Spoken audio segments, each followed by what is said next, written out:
Donc, bonjour à tous, merci. Donc, le premier message, c'est merci d'être ici avec nous et donc de bien vouloir avoir voulu assister à ce webinaire et d'avoir rendu ça possible. Yes, Ormesa and CREE are cooperating since many years, building up together a strong and valuable relationship. We are happy to have CREE as our partner in France. Donc, Ormesa et CREE travaillent ensemble donc, depuis de nombreuses années et donc ils sont très contents de ce partenariat et on espère que ça pourra continuer. Just a few words about Ormesa. Ormesa is an Italian family-run company that has been operating in the rehabilitation field since more than 40 years. We are specialized in designing and manufacturing aids for children, adults with disabilities and the elderly. Donc, quelques mots à propos d'Ormesa. Donc, Ormesa, c'est un fabricant d'aides techniques italien depuis plus de 40 ans.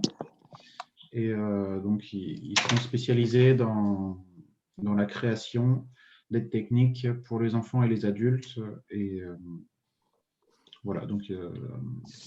Oui.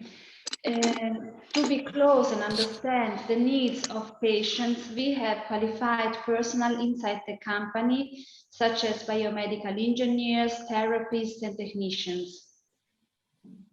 Et donc, pour proposer à chaque fois du matériel plus adapté, et du coup, ils emploient des techniciens médicaux, des ingénieurs médicaux, pardon, des kinésithérapeutes, des ergothérapeutes, etc.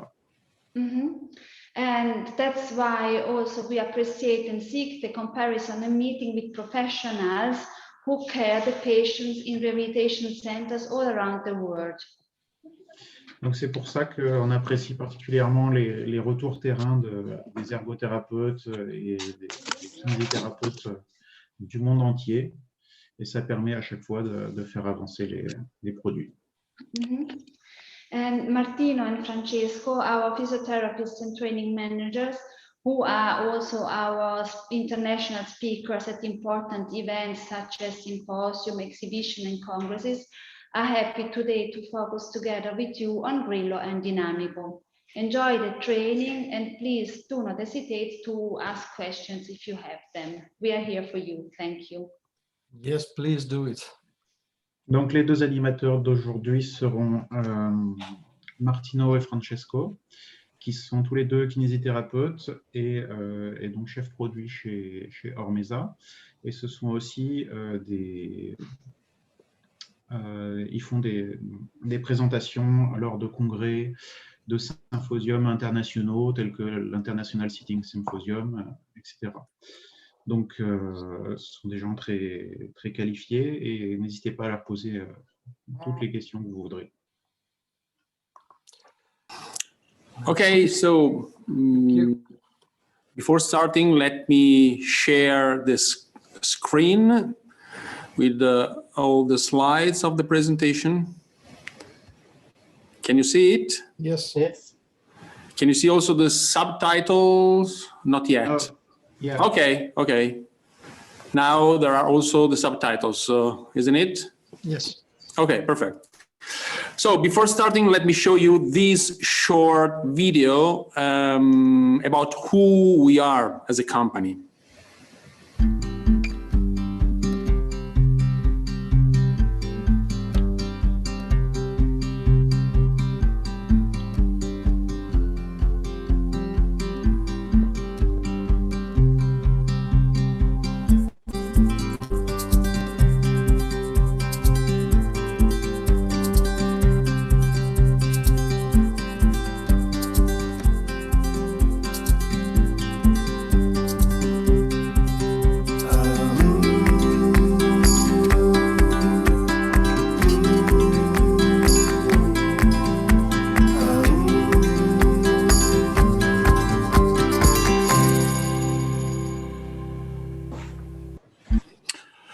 Okay, today we're going to talk about walking.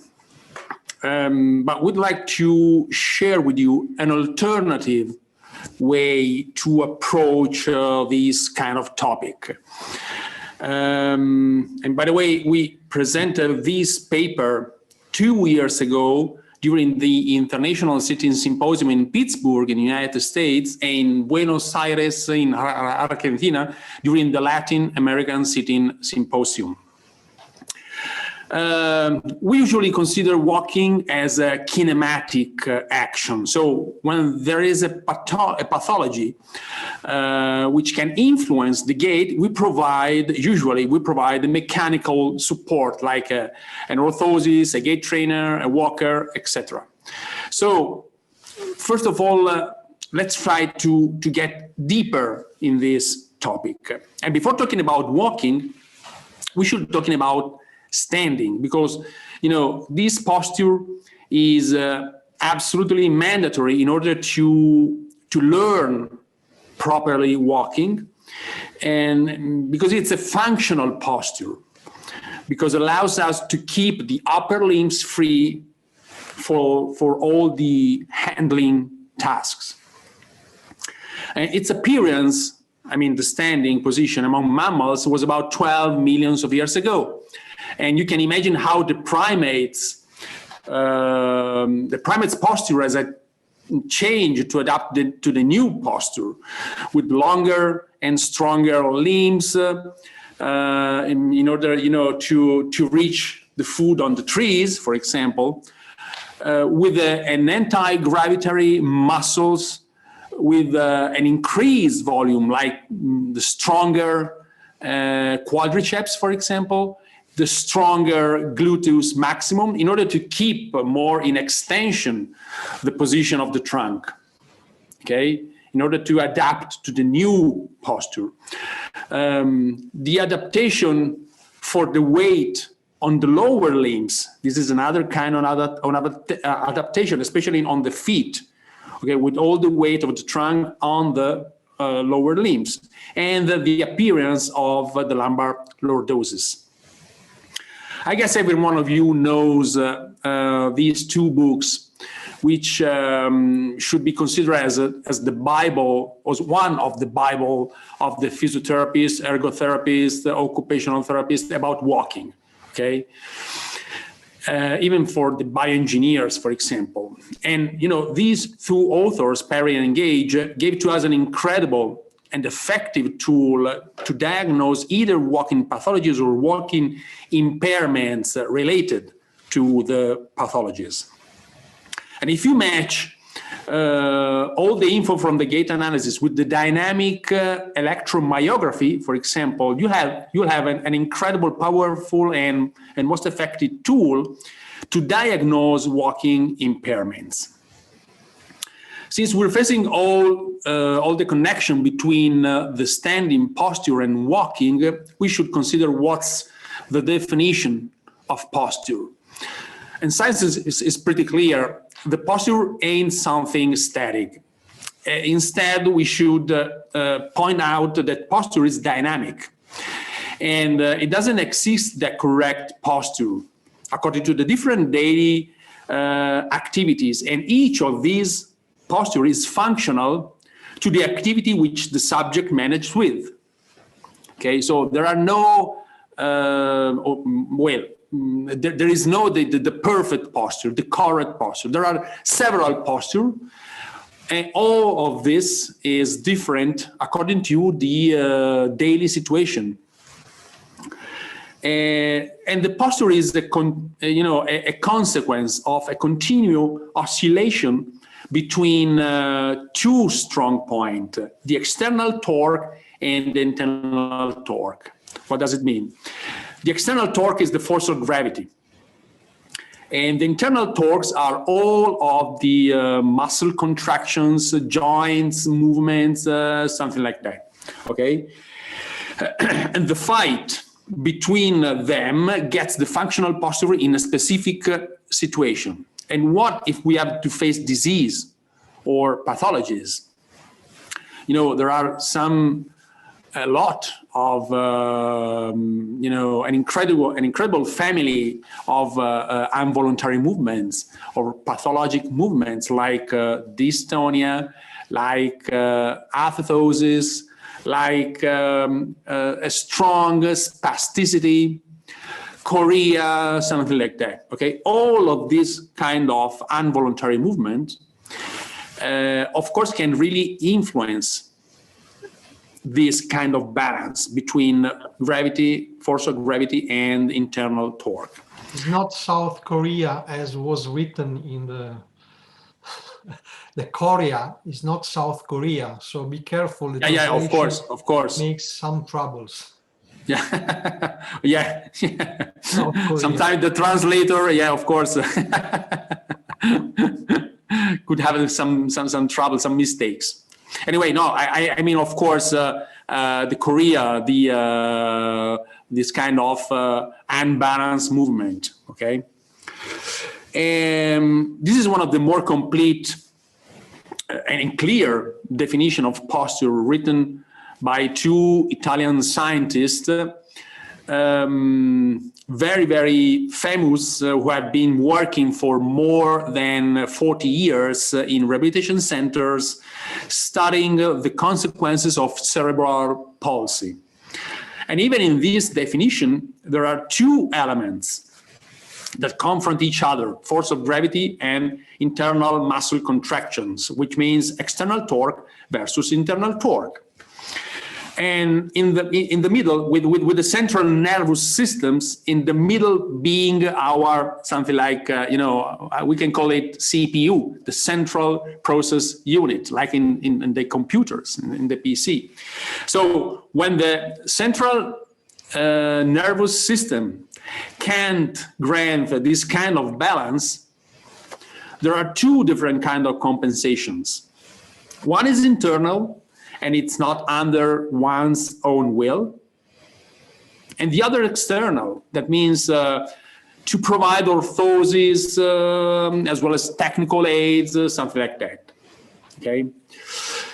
Of course, we can do something about this, and we can't do anything for the internal compensation, or just a little. With a technical aid, in this case, a walker or a gait trainer, we can provide the support, okay, a mechanical support to the kids or to the patients with walking impairments. Okay, this is true, absolutely true, and I guess this is also a big part of our experience in our daily job. Okay, if I had the gait analysis, or if I watch a patient walking with his or her impairments, I can provide him or her, a technical aids, a gait trainer, a walker, a pole, a stick, something like that. Okay, so I provide a mechanical support in order to help them, in order to help the patients to give, to keep more balance, more safety, etc., etc. And this is true, absolutely true. But the question is that all? I mean, until now, I described very briefly the state of art of walking management. But I believe that there's a missing piece. And to figure out better what I mean, it can be useful to talk about the differences approaching kids patients and adult patients in rehabilitation. For example, what are the several differences between these two kind of patients? If you work with an adult patient, you have to consider that, for example, the growth and the development is completed usually. If I talk with a patient, with an adult patient about work or about rehabilitation goal, rehabilitation path, something like that, he or she means job. Okay, they normally have a consolidated self-esteem, and usually they are both active user and decision maker. What about kids? Of course, it's totally different, because the growth and the development are in progress. If I talk with a kid, with children about work, usually they mean fun.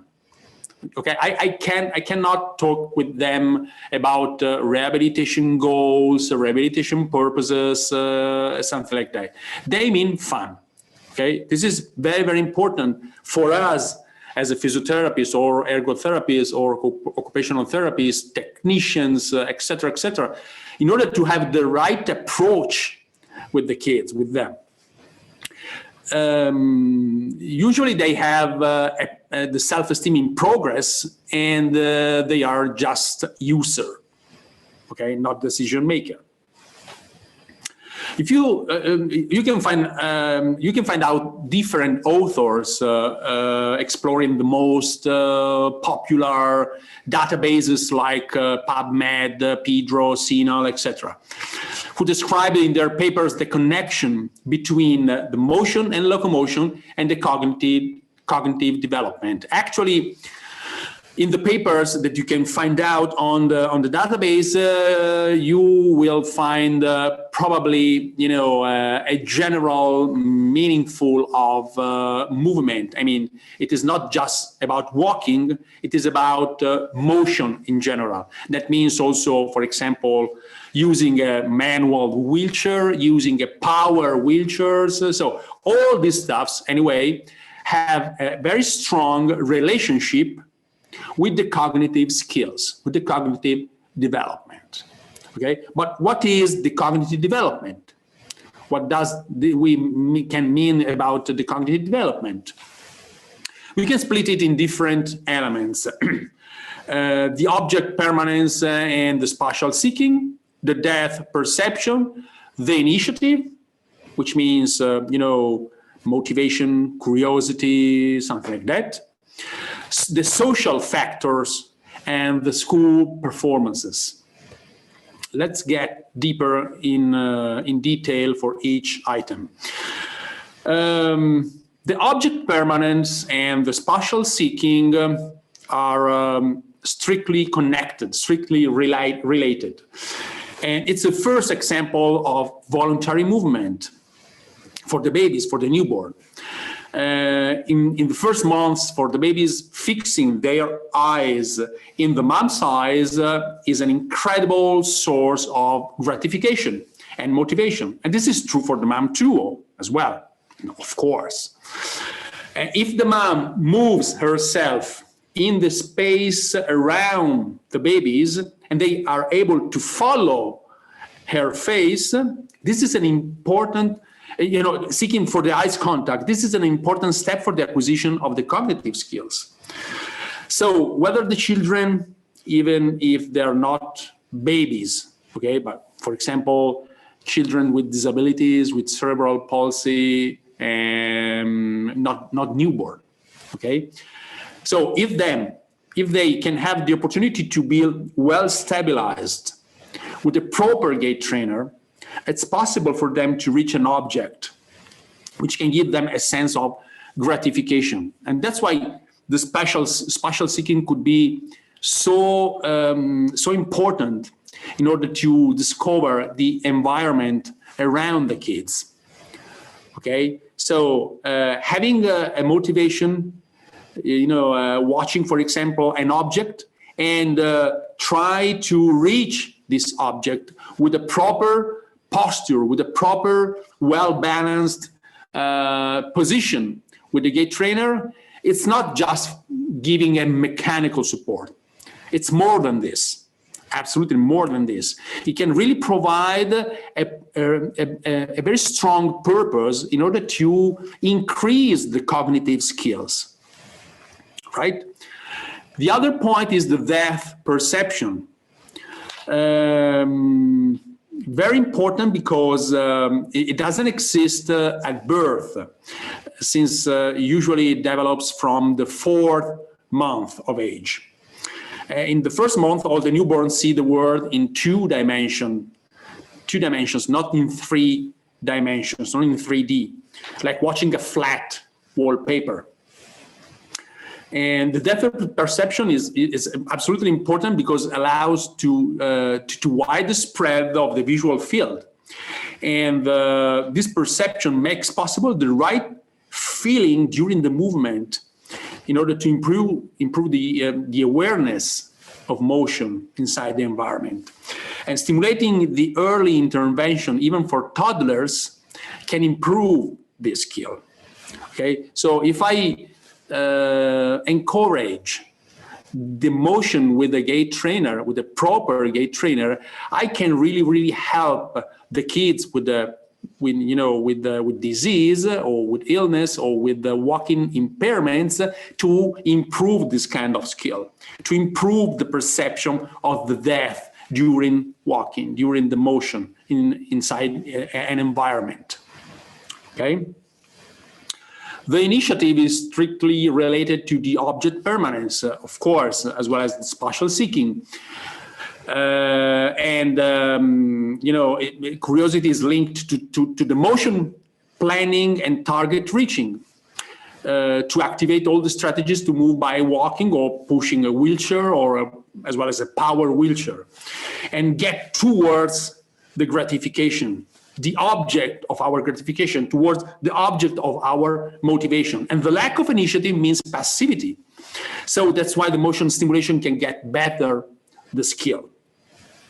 In 2011, I attended at the International Sitting Symposium in Vancouver, in Canada, and listened to the speech of two occupational therapists who work in rehabilitation centers in Vancouver. And they talked about how the self-initiative in locomotion can affect in a significant way the areas of psychological development, like cognitive changes, social changes, and emotional changes as well, and not just in physical development. And again, they mentioned how it's difficult to develop cognitive skills if the toddlers or children are not able to move by themselves. And the experience being pushed and carried in a stroller or in a buggy is totally passive. And that's a problem. That's a problem. So we should promote as much as possible, and of course, in the situation in which it's possible, the self-initiative, even talking about walking. And we can do this if the gait trainer, which we work with, allows the right layout according to the different clinical needs of the users, because every user is different. And for example, choosing the proper configuration, as you can see in these two pictures, either front or rear drive, according to the different situation. And by the way, a proper gait trainer should grant the adaptability to follow the children during the growth. So with the right range of adjustment of each components, the flexibility to use it in different environments, because, life doesn't mean just rehabilitation, and thanks God. Life means also family, life means also friends, life means also school, funny time, holidays, etc. Okay, so a proper walker can be used in several daily activities. The modularity, which means with the range of components and accessories as well, that can enhance the possibility to build the right posture in a tailor-made way, okay? Because every person is different, as I told you before. And last but not least, it should be easy to use, comfortable, and with a nice design. And I mean, the aesthetic for us is so important as the functionality, because, remember when I talk about the perception of the kids talking about work, they mean fun, okay? So they watch often to the technical aids as a toys, not as a technical aids. And for this reason, taking care of shapes of colors, etc., is also very important as the functionality of each component. And you know, in Italy, the design is taken into account. The last 2 points explaining the cognitive skills, the cognitive developments, are the school performances, because the choice of a gait trainer can improve the self-esteem of the kids when they are at the same eye level of the other classmates. And you know, in this situation, with the proper device, they can really participate at almost all the activities of the other classmates. And in a few minutes, Francesco is going to show you an incredible and impressive and exciting story about one kid just in this situation. Okay, and the social factors connected to the previous point, because life is a complexity, as I told you, of different moments, and giving the opportunity to some kids to live and to have fulfillment thanks to the social interaction is an incredible goal. I would like to show this brief video with a young boy playing basketball with his friends, and not in the school, but you know, in a community. And this is pretty, you know, nice to see, because this is not rehabilitation. This is not school moments, the school time, but just fun. And it's so important, you know, for the self-esteem of these kids.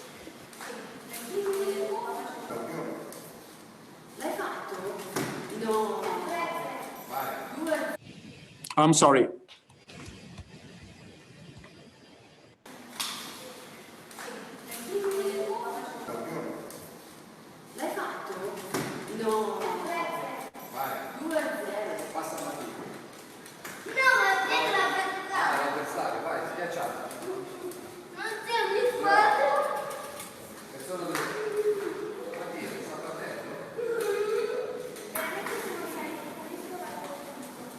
So you have seen how it's so important for this kind of approach, you know, considering a device like a walker, like a gait trainer, as a tool, not just for you know, having a support during walking, but even to improve a lot of cognitive skills. And now I would like to I would invite Francesco to talk about this young boy using a power wheelchairs, and then about this is an incredible history of Raul, another testimony about this kind of approach.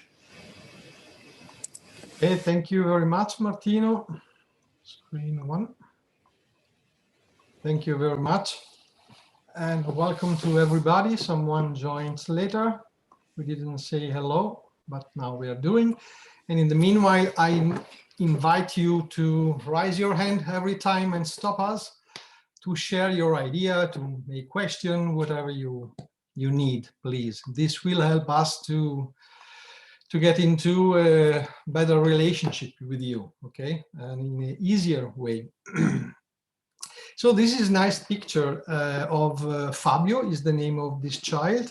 And you can see the face of mom and dad in front of us that are smiling, laughing. And you know why? Because Fabio, that here is less than 2 years old, is driving the power wheelchair for his first time.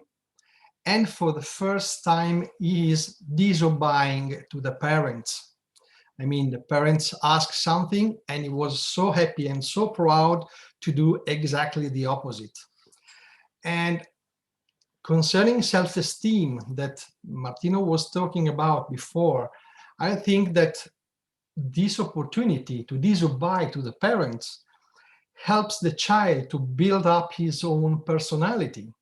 And I don't say something strange to everybody of you who is parents, who knows it very well, how our son and daughter, how they shape their personality around this opportunity, okay?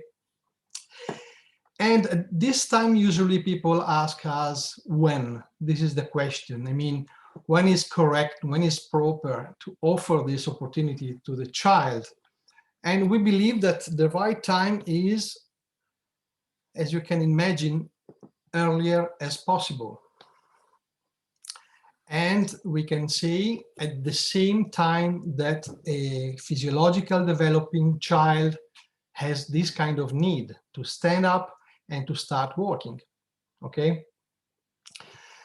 And we are not alone in this, because even in literature you can find several authors saying this, that they suggest that mobility assistive technology should be introduced at around 9 to 12 months of age, when children who are typically developing begin to explore their environment. Exactly what I said to you before. And here is Jeannie Pelek saying this. Maybe someone of you knows her. Now we will go more in deep on the product, and on the Grillo gait trainer, on the details, and the story of Raul will help us to explain you how this device, this assistive device works. And please look at this picture and keep in mind what you can see, what you really see, okay? And try to remember what you see. I will ask you later, but before, I would like to do another test with you. And I ask you once again to scan this QR code with your mobile phone and vote and reply to the question. The question is, if you ever been used the Grillo with the patient, if you did some fitting. So, you know, we will know which level of knowledge you have, so we can balance our presentation basing on this. So just 30 seconds to allow you to scan the QR code, or to go to the menti.com and use the code 613123994. Oh, translated even the number. And then we will see which is your reply from here. Just, oh, good. That's very good. So just 2 of you, the one who replied, and 6 of you never test the product. Very interesting. Thank you very much. Thank you very much. Back to my presentation. Okay, I'm sorry for the 2 who did it before. We have to take care even for the beginner. And so we will try to explain the most, but we can do more specific and precise if you ask some specific question or your impression to this once again. So I and Niels like this picture a lot, as I know from today, because he's shown a child that is climbing a rock, a little child who is climbing a big rock. So it's something really challenging for him. And this helps me to let you understand what usually we do when we do a fitting with Grillo, when we try to use Grillo with the patient. That is, try to seek the right balance between freedom of movement, of course, this child has to be free to move, and support. As you can see in the picture, the children is supported by the rope, by the helmet, by the harness, and by the daddy that is next to him, okay? And at the same time, he's got freedom of movement. And this is the difficult balance that we have to find out. And I told you to show the story of Raul will help us to better understand how the assistive device work. Raul is a 10 years old, now 11 years old guy that lives in Basel in Switzerland. He has cerebral palsy in the form of double hemiplegia. And keep in mind that he had bilateral hip surgery in 2018. And since that date, he needs a weight bearing, partial weight bearing on the legs. Raul has a Grillo rear drive, because we have Grillo available in two versions, the front drive or the rear drive. Means the place where you can have the most of support. Front drive, you are supported from the front, and rear drive from the back. And usually people ask us at this point, which is the best version? And I really don't know which is the best version. The suggestion is to test both versions with the same child. So for sure, you will know which is the best, will be absolutely clear. And I can tell you that we love the rear drive because let the child, all the space in front of the child completely free, okay? Completely free for speaking with other people, means for relationship, free to manipulate, free to get close to the table, and so on.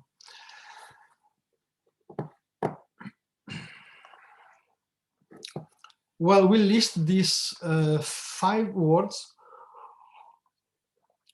to tell you, to explain you which are the unique feature of Grillo, what makes different Grillo from competitors. That's something that we wrote yesterday, even to Niels. We had a discussion on this. So the first is versatility. Versatility because you can really build up the gait trainer around the needs of the boys or girl that you are working with.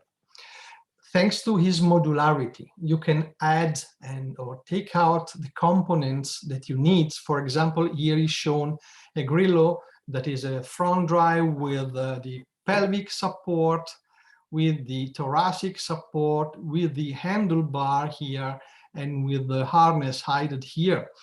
We can take it away completely, the trunk support, if the child is able to control the position of the trunk. We can adjust in a different way, we will show you. Each adjustment we are going to do on Grillo is tools free. Keep in mind that you don't need any tool, any wrenches or nothing. You just need your hands and your brain mainly, because it's a project that starts from you, and then you can build up exactly the support you need, where is needed and how much is needed. Center of gravity is something very important. I will going to show you later. And user first. Please try to remember when I told you what can you see in this picture that was shown Raul. Maybe you remember Raul, the horse, the pony, and not something else, because your perception has been focused on Raul image and not on the assistive device, okay? Really often it happened the opposite, that you can see the assistive device, the gait trainer, with a lot of frame, with a lot of steel or you know, metal bar and so on, and then the child little hidden somewhere. For us, it's quite important that the perception goes immediately to the user. This means user first. We have 4 sizes of Grillo available, and we can manage people tall from 75 centimeter up to 1 meter and 90 centimeter, means adult range, okay? In both versions, front or rear drive available. With the same product, let me say, I mean that, for example, you can start with a child that looks quite flexed, a little child that often happen when you have children around 1 year old. And so you can start with a front drive. And in the meanwhile, as soon as you can understand that the child has the opportunity to extend autonomously the trunk, and for example, use upper limb to extend the trunk, you can change your Grillo in rear drive, just crossing the 4 wheels. Okay, it's something that everybody can manage.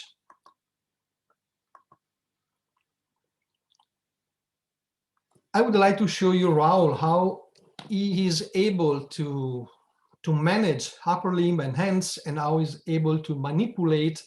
You can see with both hands pulling this rope and extending the trunk and moving around with a really great power in the trunk control and in the upper limb, because he feels really safe and stable in the pelvis and lower limb. Okay, and you can, I believe you can see from this video this big freedom of movement he has, because at the same time it's well supported from the pelvis.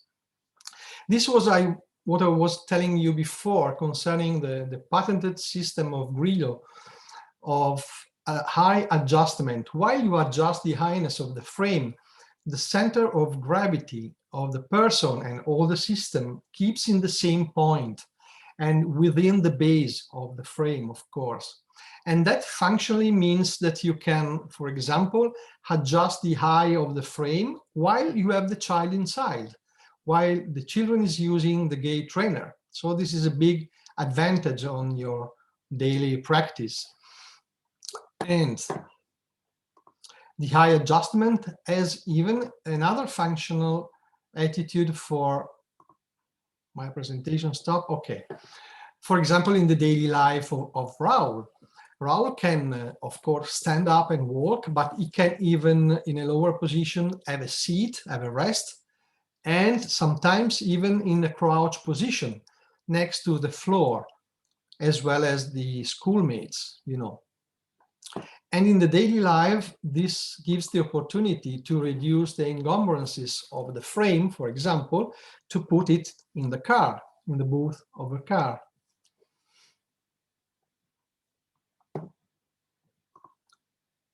Grillo offers a big range of adjustability in highness.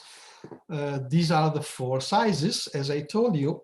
And for example, the medium size has up to 50 centimeters, the high adjustment. That means that we really can follow the growing of the child, okay?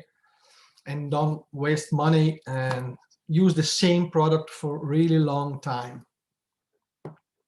And while you adjust the highness of the frame, you are supported by these graduated bars. You can see these numbers on the spring gas and on the frame, for example, for the pelvic support. We can just take note, for example, if you use the same product for several users, take just a note, which is the configuration we used, and be back when we change the child, for example, to the previous configuration. This is just to tell you that we are, as producer, we are able to do some out of standard. And we several times, you know, we receive special requests from the user, as Raul did. Raul has the need to control the gait trainer while he's in downhill, for example, or to completely stop the frame. And so we place this kind of hand brakes. Usually, you will see later, Grillo has a parking brake on the rear wheel, and it is acted by a caregiver, the foot brake. And now we did this for Raul, and to show you what he's able to do, this is in front of his house. There is this important slope, and he is able to manage it and to slow down his body and the gait trainer. You see, using the handbrakes. And he sent me this video, the mom sent me this video, and she wrote, Raul was really happy to manage on its own, because usually he needs assistances to manage this, you know, by the parents. You can see how happy he is to do this on its own. Then we think that is quite important, even give the possibility to control the upper limb and the arms and both hands, sorry, with several kind of support. Sometimes strategic, the use of hands and upper limb while walking. We are more focused on legs, of course, on balance, on strength, but even upper limb has an important role. And this is the way of manage and to adjust, for example, the forearm support. You can see can be adjusted everywhere in the space, and once again without any tools. This one or the simpler one you have seen before. And we have even the possibility to raise some weight of the patient partially, or for weight bearing we can partially release the weight or not, depending on the child we have, on the reaction to the ground force he has. And for example, this is the first system that is called hip abductor.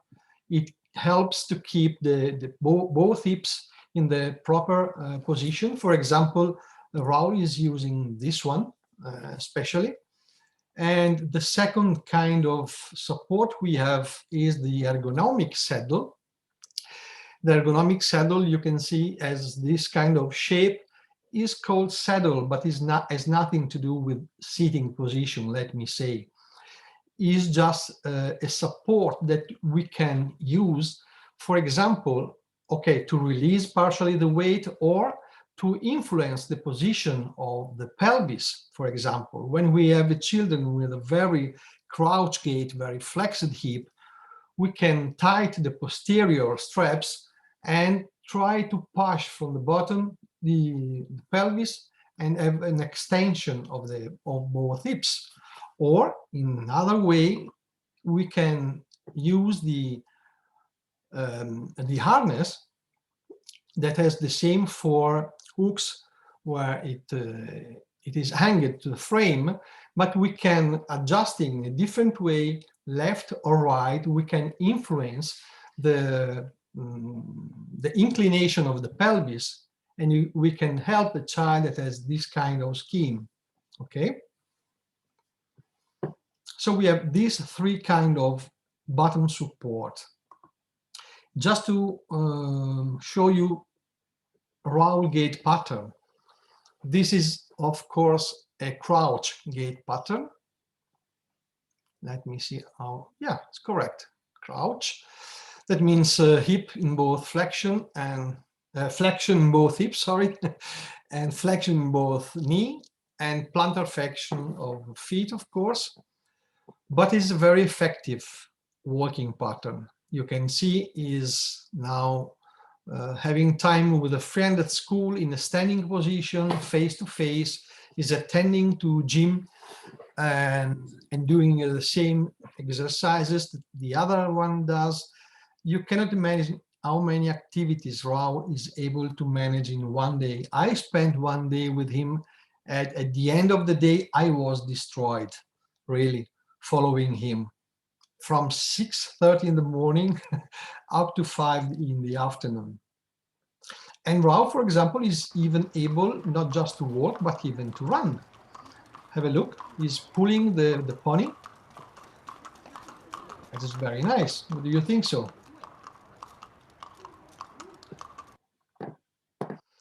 And another information I want to give you, Raul doesn't own any wheelchair.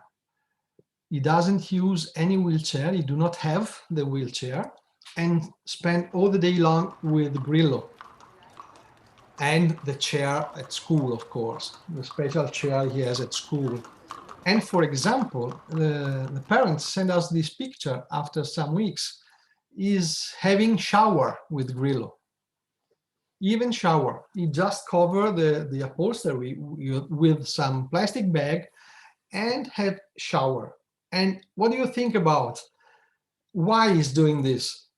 I think that he feels really safe, stable and safe, okay? And even in a wet condition, like under the shower, that is the most dangerous place, okay? The more unsafe place, he feels safe. And so he does this. But please do not suggest to your customer, to your user to do this. Otherwise, the Grillo will last just for a few months and not several years. And now I would like to show you the entire story of him. Let's check if the subtitles are correct. Maybe you will not be able to see properly the subtitle, but France, you have to know that this video is available even on YouTube, on our web pages, even on CREE web pages. My name is Pierre, I'm the founder of Raul. My name is Nadia, I'm the mother of Raul. Raul is 9.5 years old, so he was born in 2010, and he was born 2 months earlier than the expected date. With 1 year old, he was diagnosed by the doctors that he has cerebral palsy. So he was not able to walk properly like a normal kids. About 2 years ago, we have been joining a congress where we have found the Grillo. Our daily routine has improved very much because you know, with the Grillo, he is almost like another kid, so he can enjoy himself whatever he wants to do.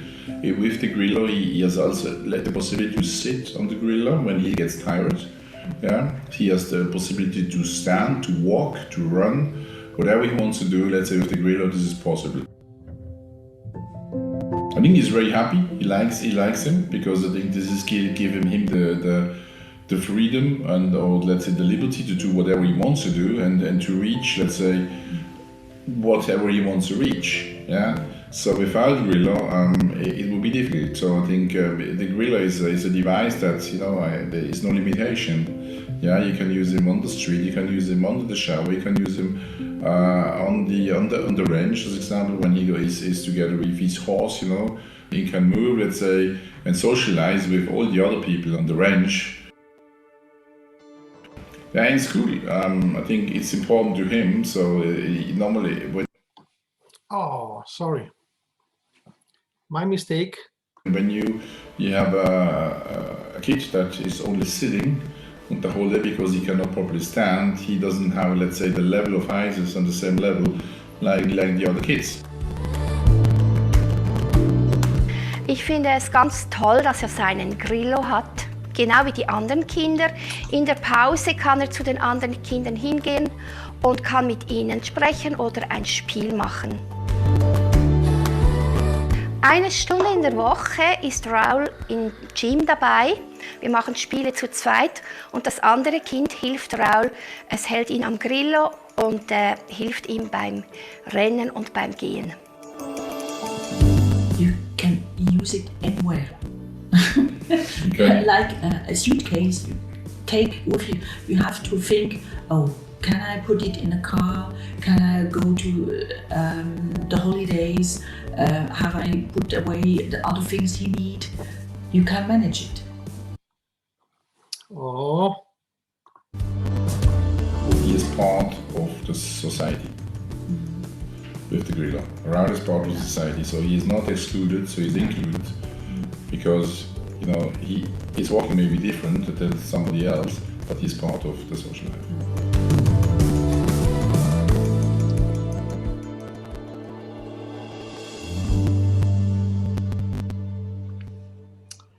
Francesco, there are two interesting questions. I know. Please give me just 30 seconds to underline some words that we heard in this video, and then we will immediately reply to your very interesting question. And I would just underline few sentences that the Raul father said. He said, with the Grillo, Raul will work differently from the others, of course, but he is really part of his society. I think that this should be our first and final goal when we propose an assistive device. We talk a lot about inclusion, integration, and Raul, he said, is really part of his society. We have seen he plays and jokes with his mates, watching them face to face, like in this picture. and laughing, running. The dad said, he's an happy child.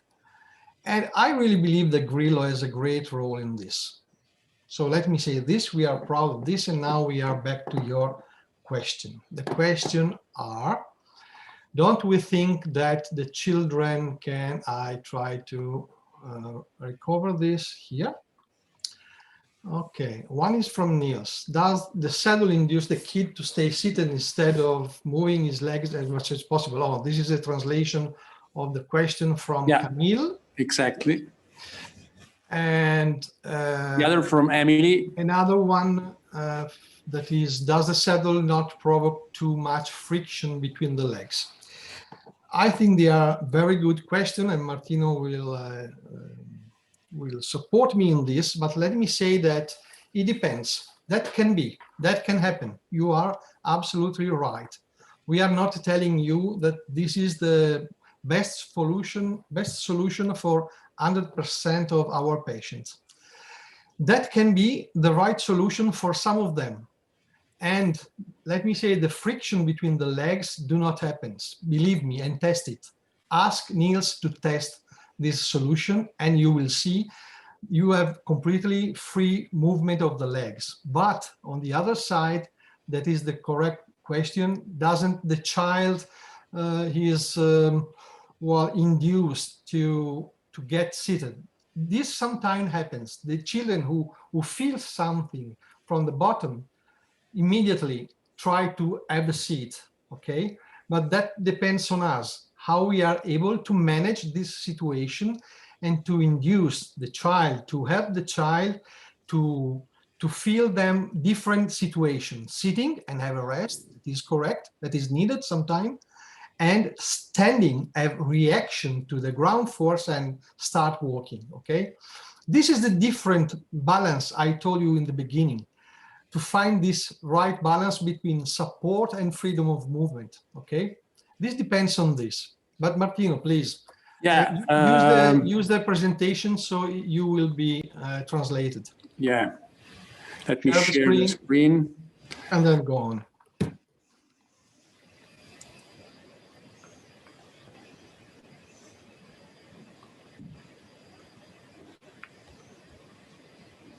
Okay. You see it? Yes. Okay. So first of all, I would like to reply to the question of Camille. As Francesco told you, you are right, absolutely right. The difference, it's a never-ending story. When the child, when the kid feels the perception and the presence of the saddle, sometimes it can sit down, okay? And of course, this is not our goal. As I guess this is not your and all the other physiotherapists' goal. What is the difference? The difference is that you can really adjust the amount of support under the bottom. How? Thanks to the couple of strips which you can tightening, and so in this way you can really adapt the support, okay? Especially here in the ergonomic saddle and here in the standard harness, okay? These couple of green strips could be tightened, and tightening in the proper way, you can really decide how much support you can give to the kids. In some cases, in my experience is this: if I work with a kid which every time tend to sit down, when he feels the presence of the saddles, I remove the saddle. Okay? I work without saddle. So he, of course, feels that he cannot, flex immediately the knees. Otherwise, he can drop, he can fall down. So in this way, a lot of time I can solve this problem, these issues, and he can probably. I mean, sometimes he is able or she is able to really to load all the weight on their lower limbs without any kind of support. Okay. In other case, in other situation, it's not possible to remove the saddle. But anyway, a lot of time I can solve this removing the saddle. In other cases, I can just release. I mean, loosen the strips, the green strips of the black strips on the ergonomic saddles, and by this, I can really keep the saddle of the harness just for safety, without any kind of strong support. Yeah. So the kids, have not the feeling of the presence physically of the saddle or of the harness, and they can just walk without any kind of supports, keeping in the position the saddle and the harness just for safety. Okay, so if they, for example, in saddling tend to drop or to fall down, they are protected. Okay, and this is the only way I think to solve these issues. But you are right. Sometimes could be a real issues. So you have to adjust the feeling of the support under the bottom, and you can do this thanks to the couple of different strips. And the other question was from Emily about the friction. The shape of the ergonomic saddle, this one, and of the harness is particularly, and it's ergonomic. I mean, the shape of the ergonomic saddle, you can see maybe better here. Okay, it's not straight. Okay, there is this kind of bend. Okay, lateral part or side by side, and that means that in every step there is no hindering during walking.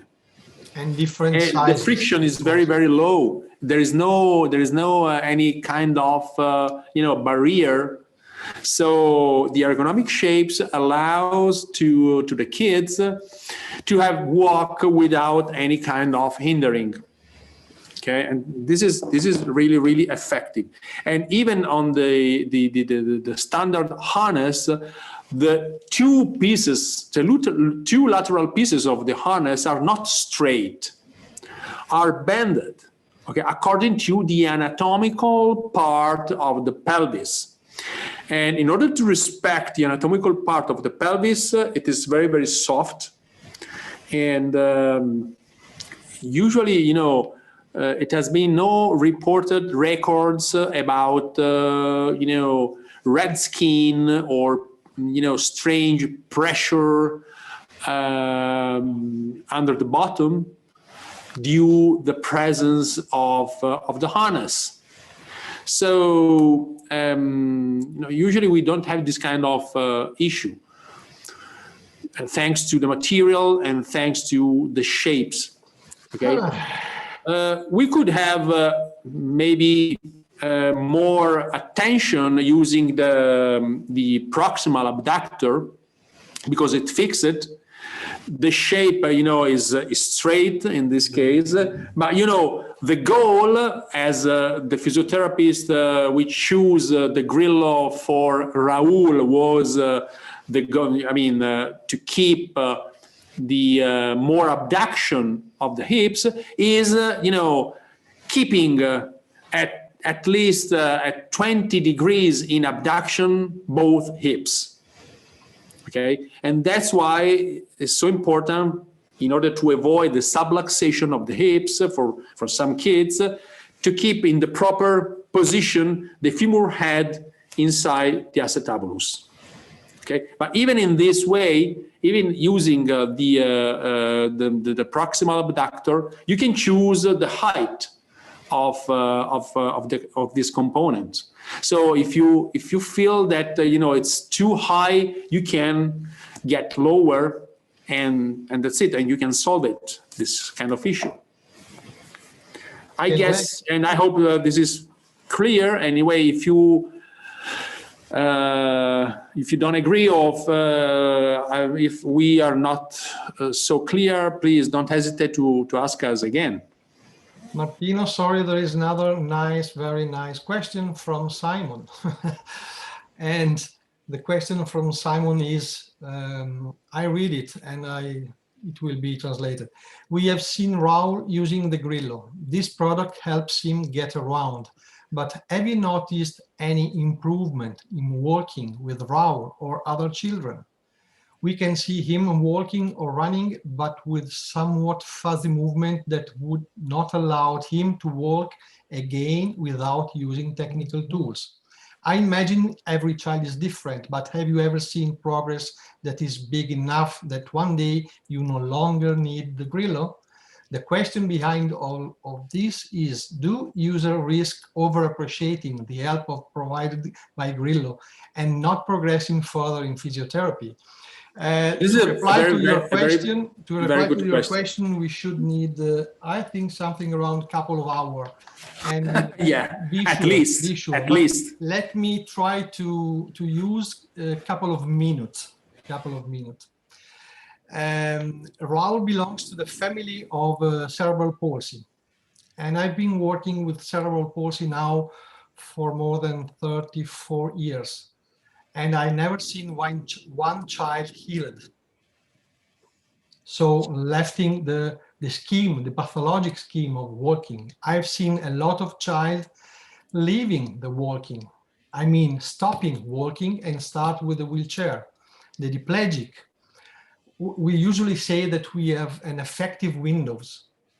The effective windows is the time allowed us to let the children learn and use the walking in a functional way. But this windows has a length different to any child. I mean, there are no two children with the same similar window, okay? Even in the same form of cerebral palsy. So we have to offer this opportunity within the right time and for the right length of time. And keep in mind that really, really easily, at the end of this window, when the window will be closed, the children will leave the walk, will not walk anymore. For several reasons, for hip issue, for pain issue, for knee pain, for spasticity, for the reason that they test the effectiveness of the wheelchair, and they will be faster with a wheelchair and more effective, manual or electronic wheelchair, both of them.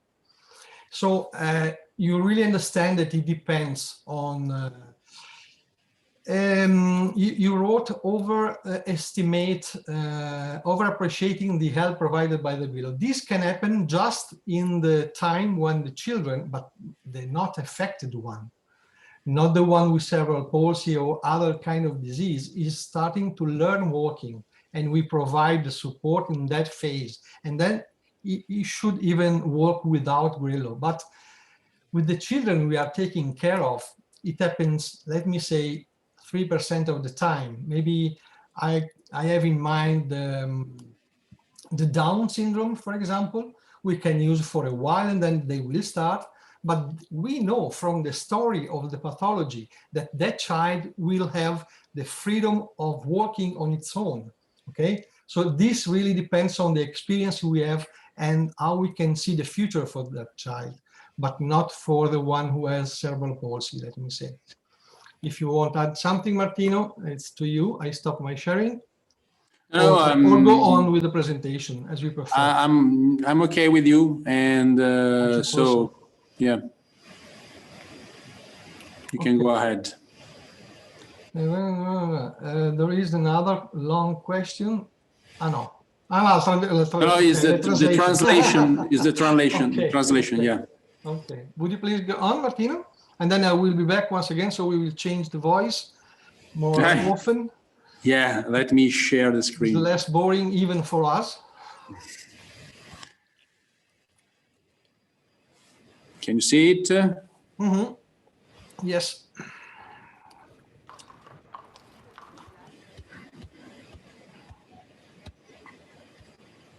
Okay, so here you can see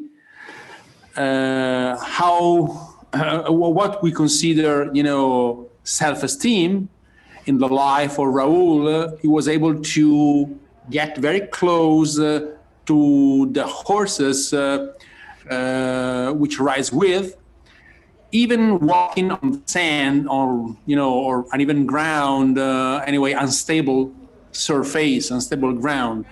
And, without Grillo, it was not possible. Or, have you ever seen the ice skating on the ice field with a gate trainer? This is pretty cool. I mean, I've never seen before. And it's really, really nice, to see how Raoul was able to do this with his friends and parents and families. È ruotato il video. Prova, Martino, scusa, fallo vedere ancora perché era ruotato. Vediamo se adesso va normale. Sì, okay. Va. Grazie. Okay. It was really, really cool. I mean, it's pretty cool. Great. Here, there are a couple of slides in which we put the words written by Raoul, not our words, but Raoul's words. And he described his experience with Grillo. He likes, for example, playing football.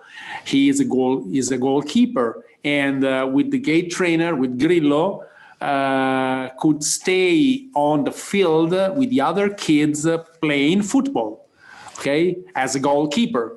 And remember, considering that he has not any kind of wheelchair or buggy or stroller, something like that.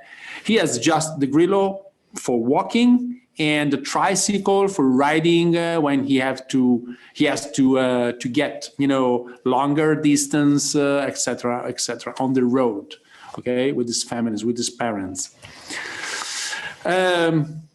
Here in these slides, you can see how the trunk and pelvic support work together independently. Okay, so you can adjust independently the trunk support, even the pelvic support. You can adjust them in height like this. You can adjust it in width. You can adjust in inclination. For example, there are some I can let you watch again. There are some clinical cases, some kids with a very difficult to start walking by themselves. Okay, so in this way we usually help them just pushing forward a little bit the trunk in order to push forward the center of gravity. Okay, and with the inclination of the trunk support and the possibility to put it just a little bit forward, we can really push the trunk and the chest just a little bit forward in order to push forward the center of gravity. Okay, keeping the leg straight. So very, very physiological position. Okay. Let me say, Martino, to Niels, that this makes the difference between Grillo and competitors' product quite awesome. Yeah, definitely, absolutely, yeah. And another possibility is that you can adjust independently the trunk and the pelvic support in width. So if there are some kids with with some kind of scoliosis or lateral deformities, you can really adapt the trunk support in a different way than the pelvic support. I mean, of course, it is not to consider Grillo as an orthosis in order to correct the scoliosis, that's for sure. Okay, but anyway, you can provide more support during walking, even on the lateral side of the spine. The wheels, the front wheels are swiveling, but you can also lock them, and in this way, I mean, after locking, the kids and the patient can get just straight, you know, on the railway. And on the right side of the slide, you can see the rear wheel. The rear wheel has the pedal brake in red, the friction brake. If you work, for example, with a smart guy, with a brilliant guy, and if you want to slow down the speed during his or her walking, you can engage the friction brake, and this kind of device can really reduce the speed during walking. And you in the third part of this wheel is the anti-reverse device.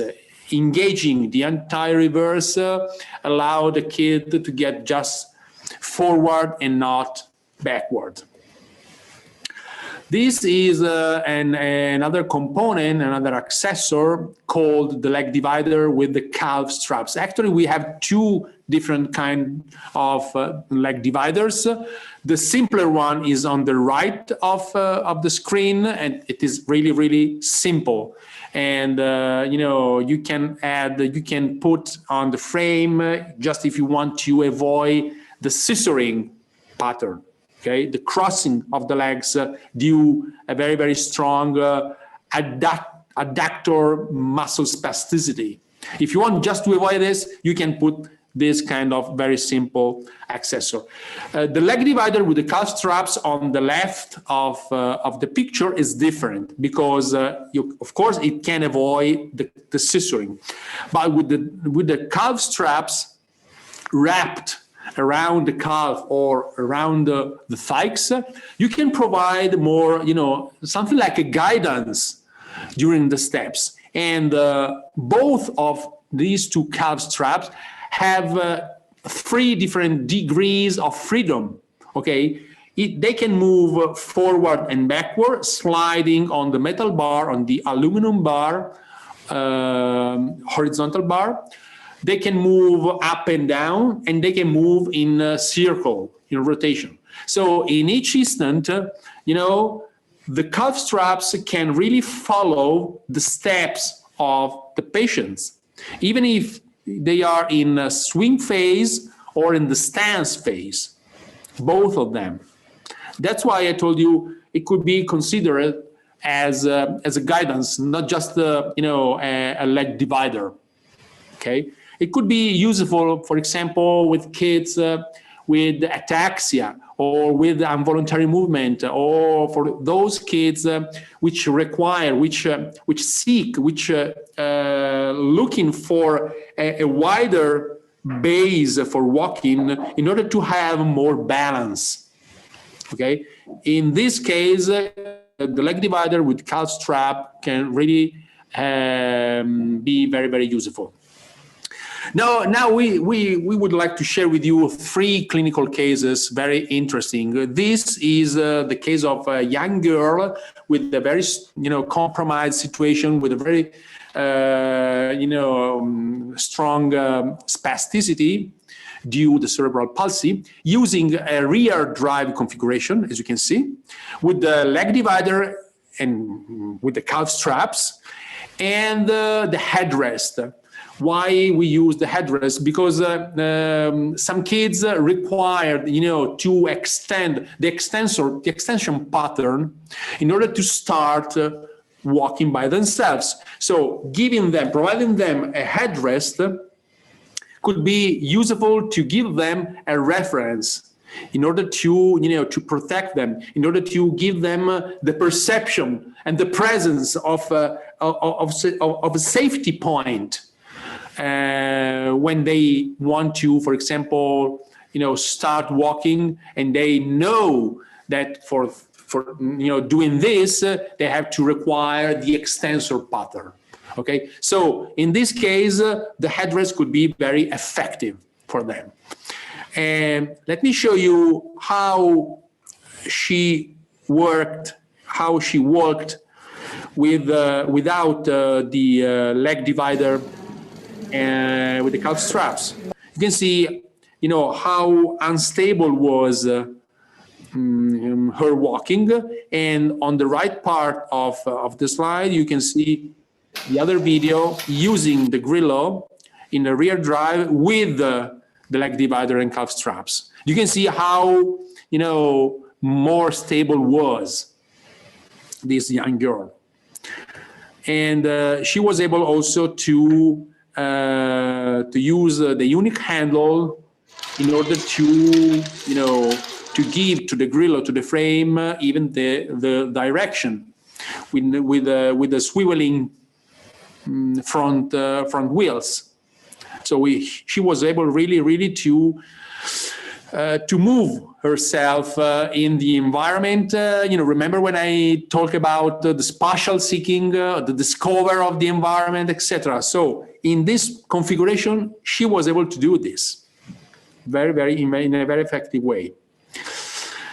This is the chart of the user height that we suggested. You know, we have four, as Francesco told you, four sizes, different sizes from the mini up to the large size, and considering the user height from 75 centimeters up to 1 meter and 90 centimeters. This is the another clinical case. This is not a kid, this is a young adult, a young man affected by muscle dystrophy. He asked us to try the Grillo because he would like to have more autonomy using a gait trainer in his backyard, okay, in his house. And my colleague proposed the Grillo large, so the larger size. And he was able, that was the first trial. He was able to use it very properly. And even in this case, of course, we provided a support for walking, but even a device that could really, increase and enhance and improve the self-esteem, because he was able to do have some walk by himself. And, this is very important for the self-esteem. The third and the last clinical case is about this young boy. If you watch this video on the left, you can see how unstable was his walking. He was not able to fix the pelvis. The pelvis shifted on the front plan, and without any kind of support, without any kind of help, he was not able to have some walk by himself. Okay, you can see how unstable was his posture during walking. So Francesco and Eugenio, my two colleagues, tried to give him a posterior driver, a rear drive Grillo. And after some steps in order to understand better, how it worked, he was able to have some work by himself and without any kind of a direct assistance, without any kind of help from the physiotherapist. And I would like to suggest you to watch the pelvis of the kid on the right side of the picture. You can see how the pelvis was well fixed, how the pelvis was well balanced without shifting on the front plan. Okay, it was very, very stable, and he was able to have some work by himself, and that was really, really important for him. Okay. And remember, Francesco told and I, told you about the versatility of a gait trainer, versatility of Grillo. What does this mean? My colleagues tried to give him the medium size as a frame with the small size of the pelvic support, because I think it is also your experience. We work a lot of time with tall kids, but very skinny, very thin. Okay, so in this way, we will in order to fit all the components, all the support in a tailored way, we can provide, for example, a larger size with a smaller support trunk and a pelvic support, like in this case. So they used the medium size with the smaller supports. Okay. Thanks to this kind of interchangeable, thanks to this kind of versatility. So, and this is another way, very, very important in order to fit in the proper way all the posture and all the components around the needs of the kids.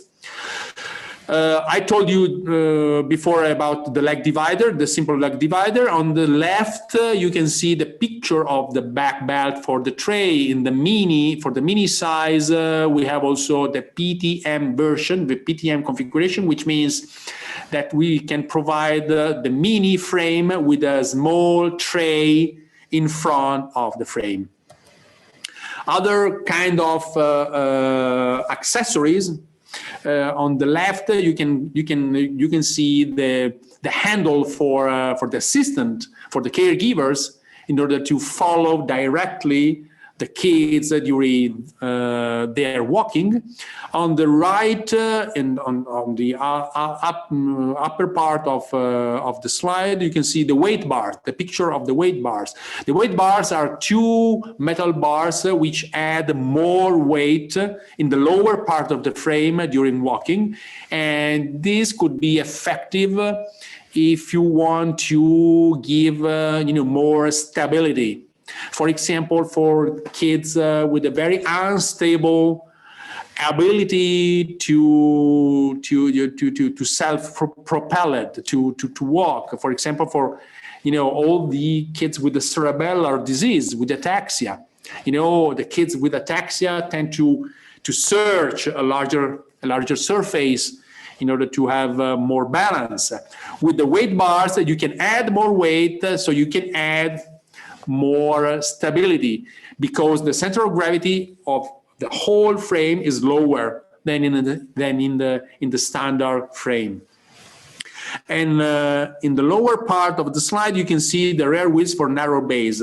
Sometimes could be an issue, to get through the doors if they are not so wide, through doors in the houses, or through the lift doors, the elevator doors. Okay, and in this situation, you can ask for these kind of accessories that allow you to save at least 8 centimeters in width. You can save at least 8 centimeters in width. So you can really, after mounting these couple of wheels, get through the doors very, very easily with no problem. The adjustable headrest, you have seen the adjustable headrest in the configuration of the young girl, the rear drive configuration. The ergonomic handles provide to the kids the same hands position of the unique handle, but without the central part.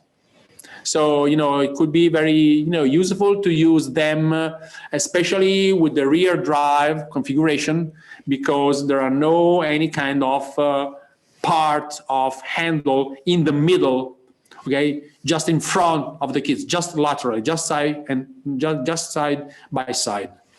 And the arm straps can allow to fix in a safe way the forearm if you use the forearm supports. We have just 20 minutes left, so I think Yeah, I finished. Jump. This is the table of possible configuration. If you mix and match the different configurations on the top of the chart with all the components, you can find the right configuration. Okay, and this is our team. Apart me and Francesco as a physiotherapist, we have also two colleagues as occupational therapists, and there is also Elena, which is our general manager. If you have any questions, or do you have any questions, please ask us. Otherwise, we get ahead. We go ahead with the dynamic presentation. It's shorter than Grillo, of course, and you can save all the questions at the end of our webinar.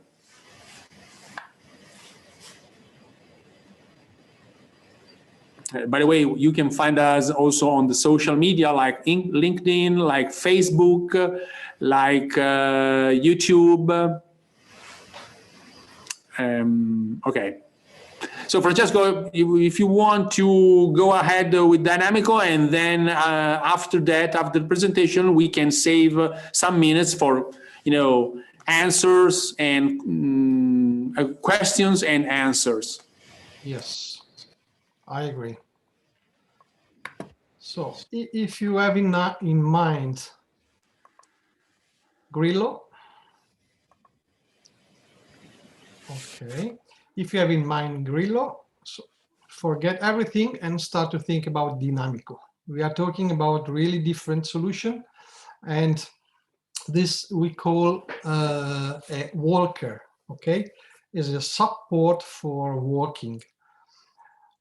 Some colleagues of you yesterday coming from France says that some doctors prefer the Dynamico instead of Grillo because it's easier to be used. That's true. That's true. Has absolutely less component, is less difficult to make some mistakes, and that's it.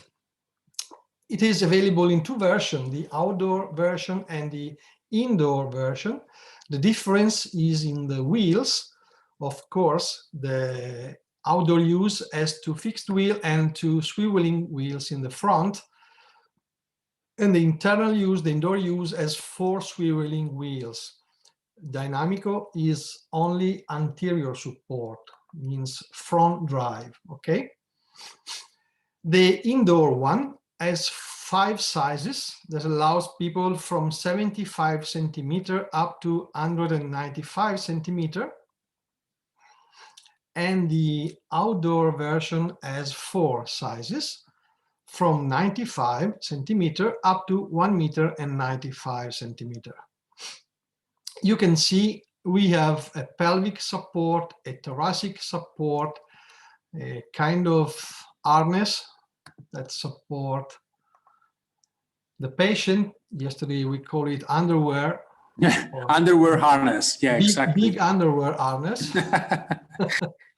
Once again, even the Dynamico is completely tools free. You can change, you can adjust each component, each support without tools. And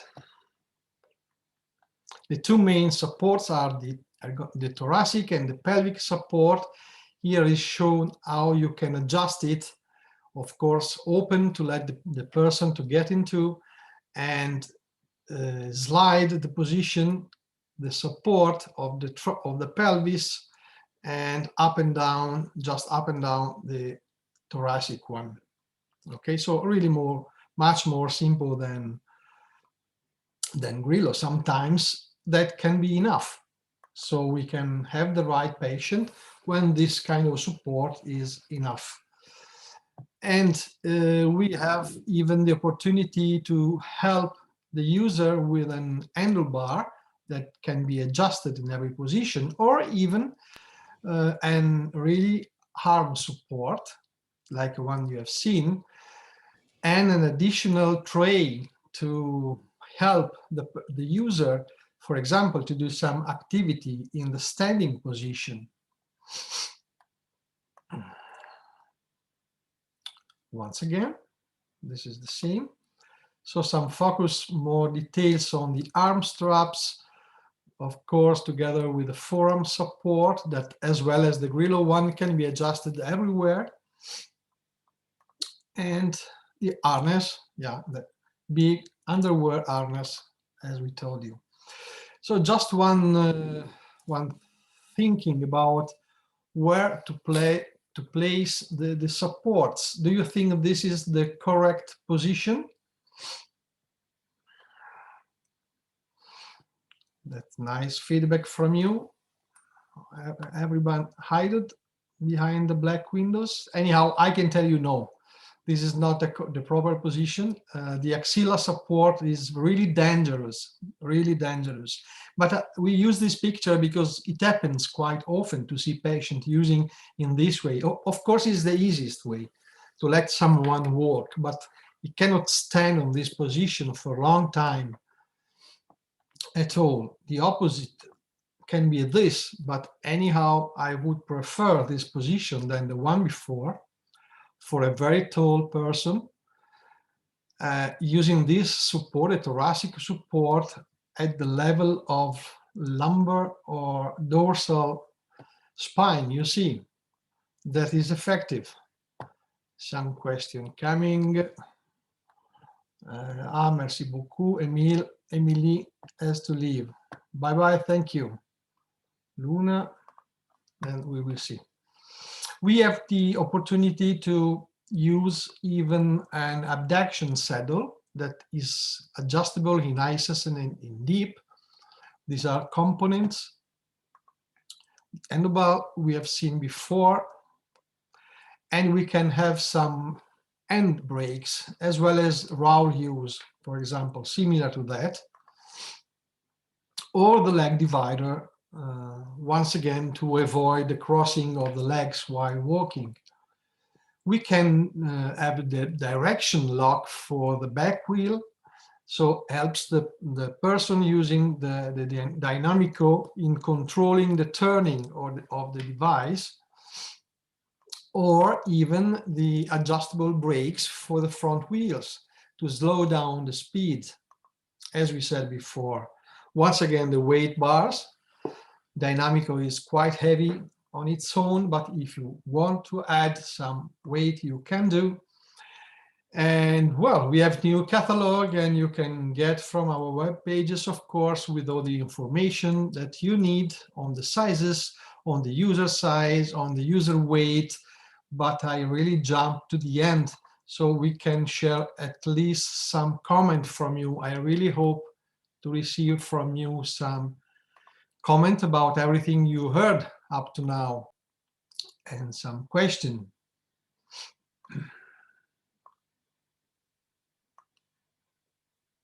Are you still alive for first or still existing?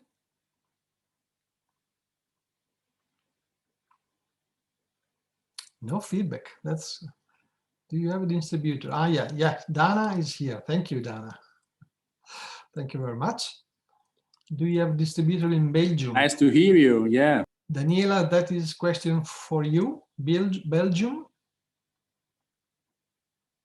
Devi riattivare l'audio perché ce l'hai spento. Yes, I'm here. Okay. We are dealing with a distributor in Belgium, yes. Who is asking this request, please? Niels. Niels, I come back to you by email, okay? Okay. Okay, good. So some reaction from your side to what you have seen today. If you agree, if you do not agree, it's allowed, of course. And we are happy to collect every reaction, every kind of reaction. Or if you had some experience with Grillo, for example, that's something very useful to share the experience and the point of view. We did a little bit before with the harness and saddle. Yeah, thank you, Dana. Show us your daughter so we can say goodbye. That makes it funnier for everybody. Don't worry. We very well No understand you problem. after 1 year of lockdown. Very well.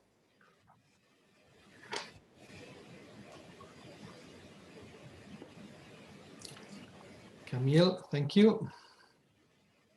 Thank you, really. Thank you, Camille.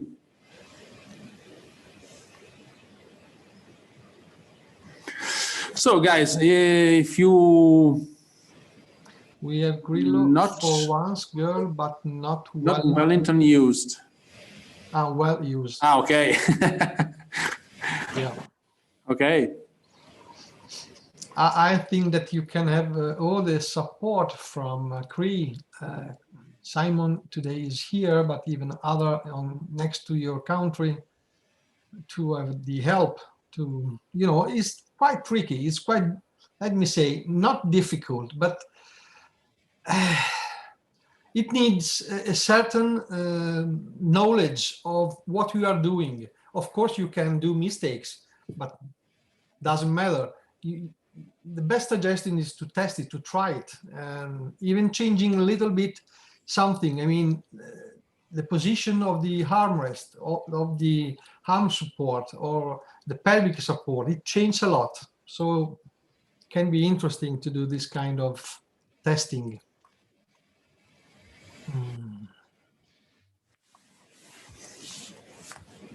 Dana, vous avez besoin d'une traduction? Ah, sorry, that's right.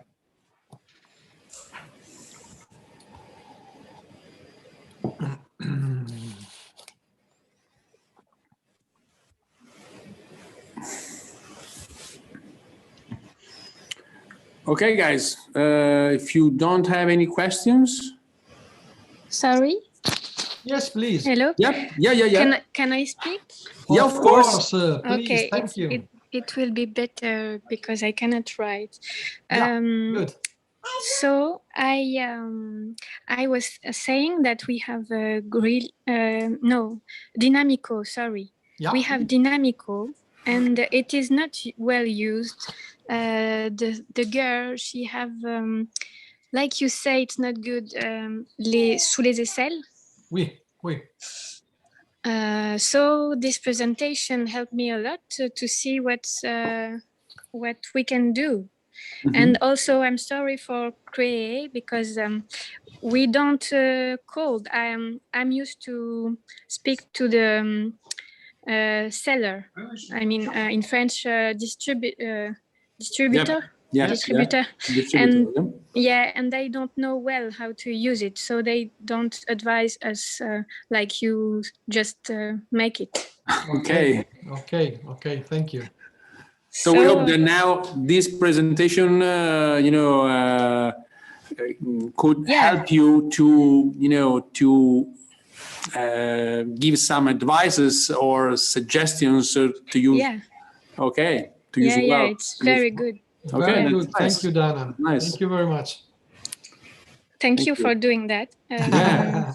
Our pleasure. So how we can choose from Grillo, from Dynamico? What is how we can make choice?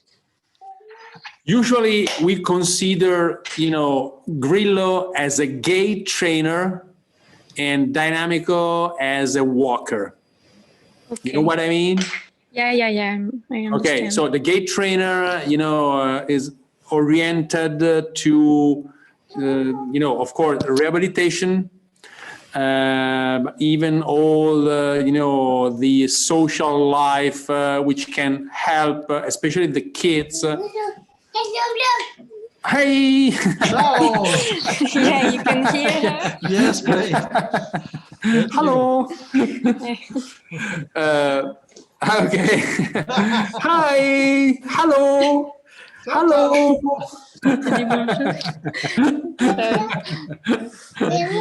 Great. Well done. Instead, Dynamico is more oriented to, for example, elderly people. Yes. In order to use it in the nursing homes, something like that. Okay, because with Grillo, you have 2 front wheels swiveling, and with the Dynamico, you have 4 wheels swiveling. That means that you can just push the frame and move yourself in the environment without walking, even without walking. So that's a big difference. If you want to get, a very effective tool, especially for kids, a gait trainer like Grillo is better. What did you say with the wheels for the Grillo? This is not for wheels? Yeah, the 2 front wheels. Yeah. The 2 front wheels are swiveling. I mean, they can move. Oh. They can move. Elles tournent en fait, les roues. Ce sont des roues directionnelles. Okay. Oui. D'accord. Alors que sur le Dynamico en version intérieure, par exemple, ce sont les 4 roues qui sont. Exactly. Ok. Ça nécessite un petit peu plus de maîtrise en fait au niveau de la posture. D'accord, oui. And that's why we call Grillo gait trainer. Okay. And not just a simple walker. The Dynamico for us is a simple walker. I mean, it's effective in different situations. The Dynamico could be sufficient, absolutely. But it is a walker. It is not a gait trainer. Okay. And it is absolutely cheaper than the Grillo. Of course. Yeah. Of course. That's true. Yes. Yeah, I was thinking about convincing my direction to buy the Grillo for rehab and yes for your at least for your job patient, to support you. Dana, let me say that with Grillo, as a therapist, you can have your completely free hands. I mean, you have something that support your patient while you are interacting with him, but you have completely free hands. Yeah, that's true. That doesn't happen, for example, with that Dynamico, or not completely. And you can influence the posture of your patient with Grillo 100%. You can really influence in flexing the hip, extension of the hip, of the knee, or control the shistering. You have a lot of, as we show you, a lot of possibility, and that makes completely different from Dynamico, of course. But I'm sure Niels can help you in this to give more strength to the request of your direction. I will understand you. We have been working in hospital before coming to Ormesa, so we know exactly which is the daily needs that you have. Yeah. And how it's important to have in your daily job that kind of tools. Yes. Yeah. Other questions? We have the case of one girl. She was working using un rollator. But she's hemiplegic, so she has difficulty to use it, and also she gets a lot of weight. And we were talking about making rehab about it to make her more walking and less wheelchair.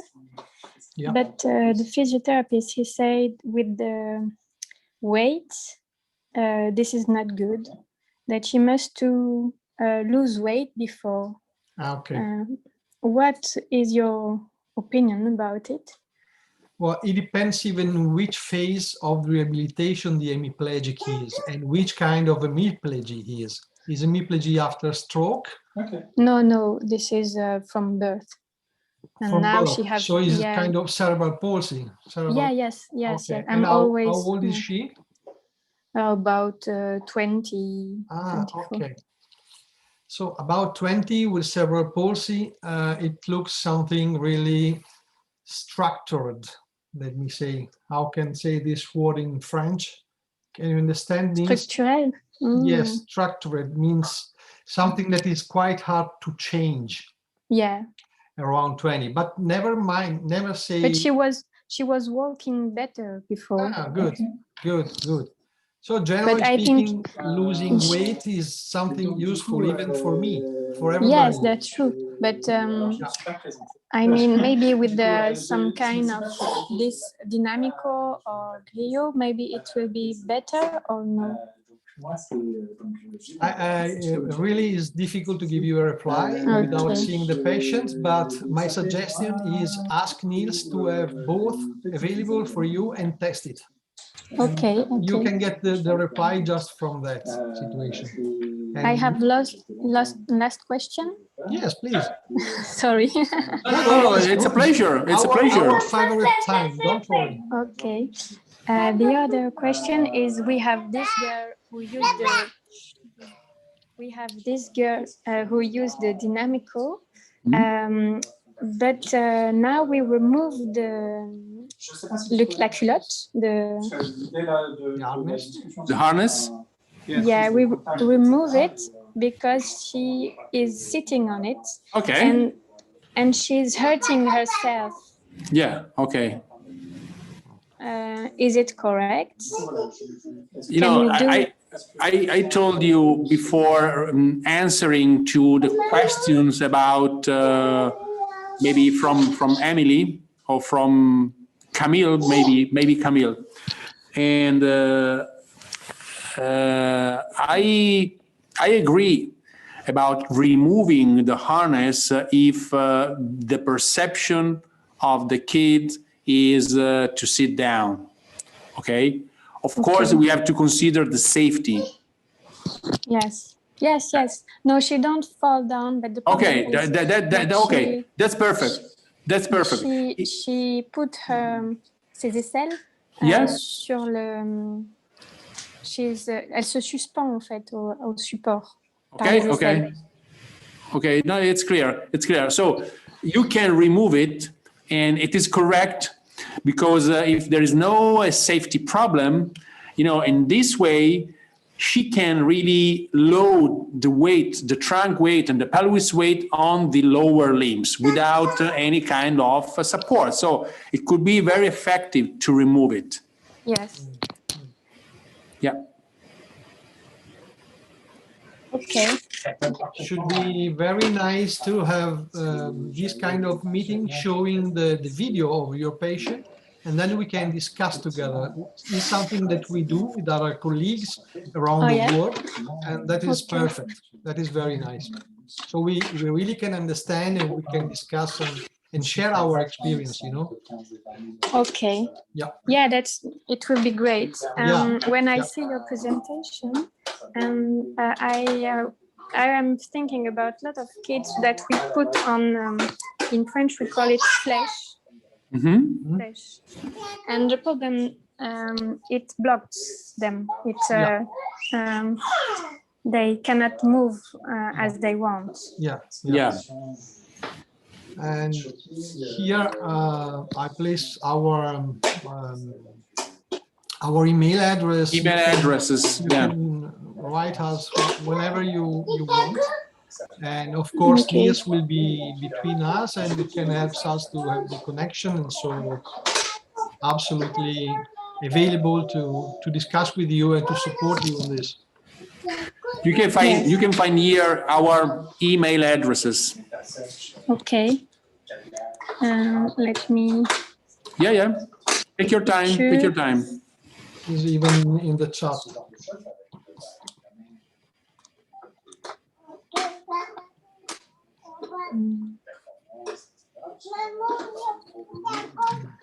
Okay. You guys have any other questions? Thank you. Oh, merci. Our pleasure.